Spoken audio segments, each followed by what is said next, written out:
text and stuff. So these are two techniques that are really going to help you specifically prep some monologues over the next little while as well, I think.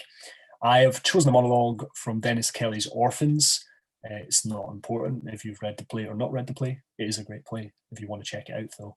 And it's the character Liam. And I'm just going to even look at the first paragraph of this monologue and show you how to apply these two acting strategies and techniques to the text. One of them is just to do with punctuation. You'd be amazed at how many actors, just to the best of their ability. And I'm going to look at uniting as well. And I guess these two things unpack that a script, a monologue, a piece of dialogue is always layered with little clues, little anchor points to help the actor through it. It's quite easy, especially when we work with monologues, to give things a bit of a general wash and get a bit lost when we're communicating them. And yeah, the hope is that this can give you points each time you go through a monologue where you're very clear on the journey that you want to take the audience as an actor, right? So let's jump into punctuation. I'm quite excited. I'm using this annotation thing as well. So I'm going to be drawing all over the script. How fun is that? Literally, one of the first things I do when I get a piece of dialogue that I'm working with and I'm ready to start like prepping the text for performance is I'll take a good look at the punctuation. It gives me so much clues as an actor as to what the writer's done with the punctuation for that character. So if we just take this first paragraph here, I hate violence, it makes me cry, always has, you ask Helen. You ask her about Brian Hargreaves. I cried like a baby when he got hurt. She saw me through that. She was like an angel sent from God. I used to thank God that he'd given me one of his angels for a sister. Don't tell Helen that, but I did actually think that's what he'd done. Jesus, I'm just jabbering shit. Sorry. So what I did there was try and read it being faithful to the punctuation. Hopefully you were able to pick that up there, that there's very little full stops. And I do this to my script. I'm going to color all the different pieces of punctuation. So here I've got 1, 2, 3, 4. Yeah, that seems to be it for full stops. And then I've got these lovely ellipses going on as well at the end there. And that's kind of like that he's a little bit uncertain, his thoughts a little bit unfinished there. There's not too many of them. And as you've probably noticed, this character, the most common piece of punctuation that the writer has chose to give for Liam is commas. So what can we tell by just those three things alone? That we've got some full stops, we've got some commas, and we've got some ellipses on those commas. There's so many commas. Well, a full stop as an actor, to my understanding, is a full stop lands a thought. Yeah, it's your opportunity to take a little bit of a breath. Yeah, that he's landing the thought, that he's planted that thought. Yeah, so as you can see, there's very little times where Liam is actually saying anything with certainty, in my opinion, during this first piece of the paragraph. Right, I hate violence. It makes me cry. And then we don't get another. It always has. You ask Helen. We have quite a few commas there. If we go from she saw me through that right down to sorry, there's literally no full stops there. Like he's literally running on his thoughts again and again and again, right? So when a character has much more commas than full stops, that tells me that they're quite sporadic in their thoughts, that they are saying things as they occur to them. They're not quite landing their thoughts. They're not quite finishing them. And also as an actor, it tells me that I can't really, it's certainly nothing slow about what Liam's saying here, yeah? That we're not being able to take a breath, that the full stop is there to give us a little pause, a little break, a little breath, yeah? Whereas the writer has intentionally put these commas in to accelerate this piece of dialogue a little bit, to show that Liam's quite frantic, that there's probably a lot going on under the surface there. Yeah, he's talking about his sister, Helen, and yeah, he's talking to Danny, who is Helen's husband, and we can just tell that, yeah, maybe not as all right with Liam here just by this use of commas, I think. Yeah, there's a lot going on that maybe he's not fully sharing with Danny at that point, yeah. And then you can see that he just sort of trails off at the end. Sorry, he just trails off his thoughts. He doesn't land it. So already, just from that first paragraph alone, I'm picking up probably quite a lot of clues about this character, telling me quite a lot about them. And if you've got a character with a lot of commas, the chances are it's going to be quite exhausting for you, yeah, because it's all and another thing, and one more thing, and one more point. So yeah, take a look out for that. That's something I always look at with the punctuation, is just see if I can pick up any clues from that. Next thing to tell you about is uniting. So uniting is slightly different, right? When I read the text the last time, I just read it in one big long chunk, and with the, try to be faithful to the punctuation. So this time, what I'm going to do is go through it, and every time I think that there's a shift in what the character's saying, every time I think there's a new idea, a new emphasis on something, then I'm going to mark that in my script, and I'm going to mark it as a little unit. So essentially what I'll have from this paragraph is kind of little mini sections that I know I can hit and use as a guide every time I go through this script.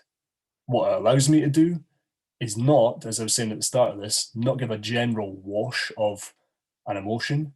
It allows me to be quite specific with certain moments. Yeah, it allows me to have a bit of a guide to be specific with certain parts of this text. So I'll show you what I mean.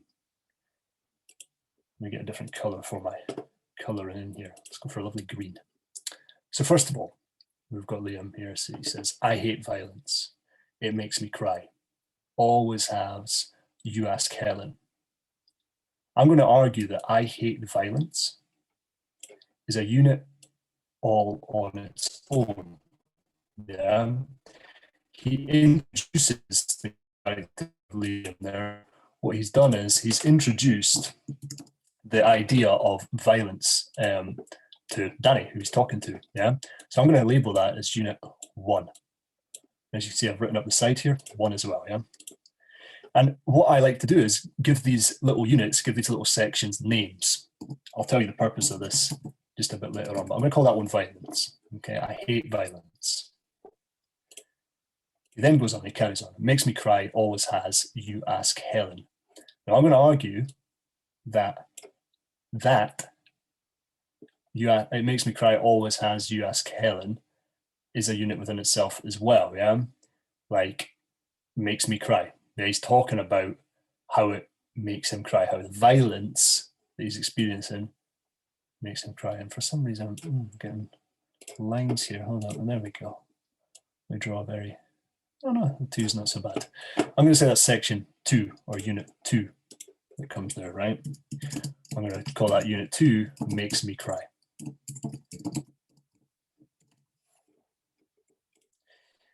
You ask her about Brian Hargreaves. I cried like a baby when he got hurt.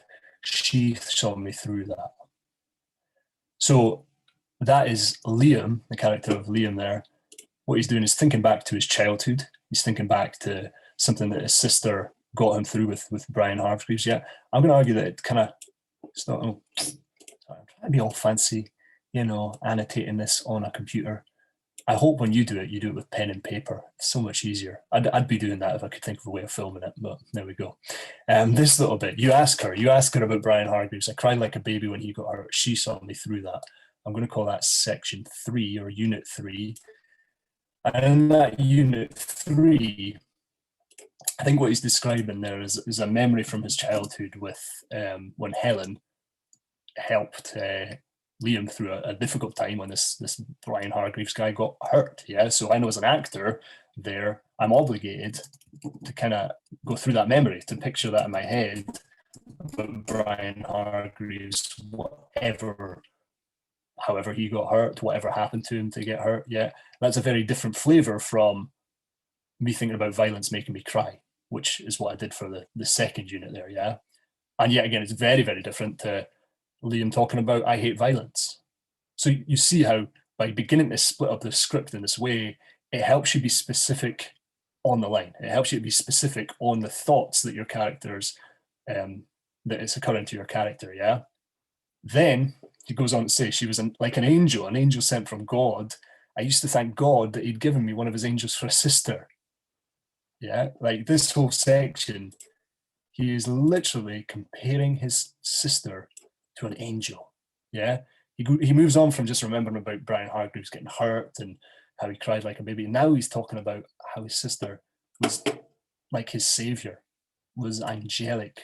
Starts talking about God in the same sentences as his sister. So here, I will call that angel, yeah? So I know as an actor that when I come to that moment, I'm picturing just how angelic, how much when I was a child, if I'm playing Liam, when I was a child, Helen, my sister, saved me. Like, she was more than a sister. She was like my guardian angel, yeah? And I can really fill myself with that emotion, yeah? Don't tell Helen that, but I did actually think that's what he'd done. Jesus, I'm just jabbering shit. Sorry. He goes on to say, and that's the end of that first little paragraph there. I'm going to unit that as unit 5. Don't tell Helen that, but I did actually think that's what he'd done. Jesus, I'm just jabbering shit. Sorry. It's almost like he's given too much away to Danny here, to his sister's husband. He feels that he's overstepped the mark a little bit, and he's tracking back. He's having to retrack, and he's going to go into the second part of the monologue in a minute. But it's like, well, that was a bit embarrassing. Like, I've just shared with my sister's husband that I thought she was an angel. Don't tell her that. I'm talking absolute shit. So I might call that little unit there talking shit. Yeah. So what I do is, as I start to get acquainted with this monologue, with this script, is making sure I be faithful to those little units that I've given myself. Yeah. So I've got 5 units just in that first paragraph alone. And what I'm trying to make sure as an actor is that I'm being faithful to each of those shifts. Yeah. That I give each moment their own specific sort of memory or idea or thought or feeling, because they're all very, very different. That I'm not just following into, and to let you know a little bit more about the play, Liam is a very frantic, sort of dangerous sort of guy, and that, yeah, that I'm not just falling into a general feeling of that I'm actually just like experiencing the thoughts as they come to me. Yeah. So first of all, I'm thinking about the violence. I hate violence. It makes me cry. It always has. You ask Helen. I'm thinking about all the times in my life that I've cried, that I've been upset. I'm thinking about that even further with a very, very specific moment in the Brian Hargreaves section. I cried like a baby when that guy got hurt, and I'm picturing that in my head as an actor when I'm saying that section. Then she was like an angel. She was like an angel sent from God. I used to thank God that you'd given me one of his angels for a sister. I'm like, my sister is heavenly, which is a section in itself, right? Angel. And then I feel like, oh, that's a bit embarrassing. I've kind of overstepped the mark a little bit here. I'm like, saying that I thought my sister was an angel in front of, yeah, my brother-in-law. It's a bit embarrassing. I'm just talking shit. Yeah. So I've went through those 5 different shades and different flavors. Now, you can do this with Shakespearean scripts. You can do this with TV scripts, film scripts, contemporary scripts. You can use uniting for anything, Am I, when I'm in performance, thinking about each unit that I've put into the text in this early stage of text preparation? No, I'm absolutely not. Am I thinking about punctuation when it comes to performance? Yet again, no, I am not thinking of that. But what this helps me to do is prepare and starts letting me add color to certain moments. And then eventually it just gets embedded in. Every time you go to the monologue, it's just naturally there as a default setting. And it allows you to be much more specific each time rather than just giving a general wash, which I think I've said about 6 times, but it's just something you really don't want to be doing as an actor. Yeah, you want to be as specific as you possibly can. The other nice thing about uniting is that you get like cool titles. And like, I don't know what kind of audience is part of the studio right now, but you might remember the CD album. You might be of the Spotify generation where you just shuffle all your songs, but it kind of makes a little album for you with the monologue, which I think is quite cool, right? So here we go. Look, we've got our first song on the album, Violence, followed by Makes Me Cry. Then third track, Brian Hargreaves, the #1 hit. Then we've got the smooth classic, Angel. And finally, the grime rap hip hop stylings of Talking Shit. I quite like that as well. You just make yourself a little album as an actor. Fabulous. All right, so that is a bit about uniting, a bit about punctuation, a bit about how I do it. I hope that's clear, and I hope all the annotations have come across well on the screen. If not, then you know you can message me anytime, right? I'm on the Telegram, I'm on the Facebook group, and yeah, you can hit me up on Twitter, DM me and stuff as well if you wanted to, and I'd be happy to help you out. So thank you very much for watching the first ever video part of the studio, and I wish you all the very best with trying out some punctuation techniques and uniting as well. Take care, everyone.